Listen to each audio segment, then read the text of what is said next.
Hello friends, তোমরা কেমন আছো? আশা করছি সবাই তোমরা ভালো আছো। তো চলে গেছি মাকে নিয়ে আজ হচ্ছে একটু গ্যাসের অফিসে, কারণ সবার হচ্ছে গ্যাসের বই, আধার কার্ড এগুলো চেক করছে। তো এই মাকে নিয়ে গিয়েছিলাম, কারণ সেখানে ফোন নাম্বার আমার দেওয়া, সেই জন্য আমাকে তো যেতেই হবে, তাই মোবাইল নিয়ে গেছিলাম। তো বাজারে এসে দেখি বাজারে খুব ভিড়। বেগুন 10 টাকা পোনা, একদম নরম।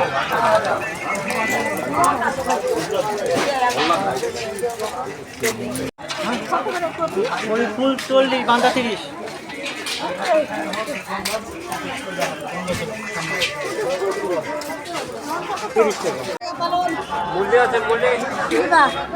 আলু শাক আছে, মেথি শাক আছে, লাল শাক আছে, ঢুলার শাক আছে। ওই বাজারে 40 টাকা করে ছিল, এখানেও না? কোথায়?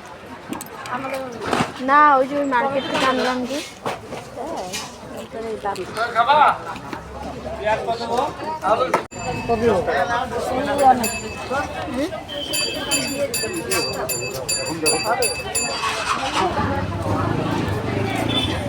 বাজার থেকে বেরিয়ে আমি আর মা চলে যাচ্ছি। মা যাবে বাড়িতে, আমি যাব আমার বাড়িতে।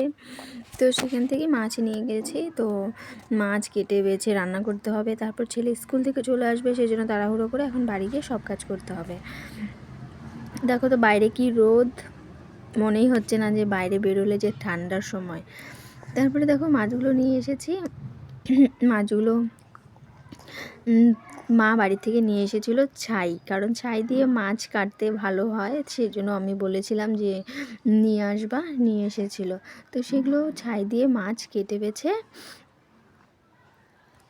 রেডি হয়ে যাবে, এখনই রান্না। আর তোমরা কি কি রান্না করেছো প্লিজ কমেন্ট করো। আজকে আমাদের রান্না হবে মাছের তরকারি আর তার সাথে একটু ভাজি, এগুলোই আজকে রান্না হবে।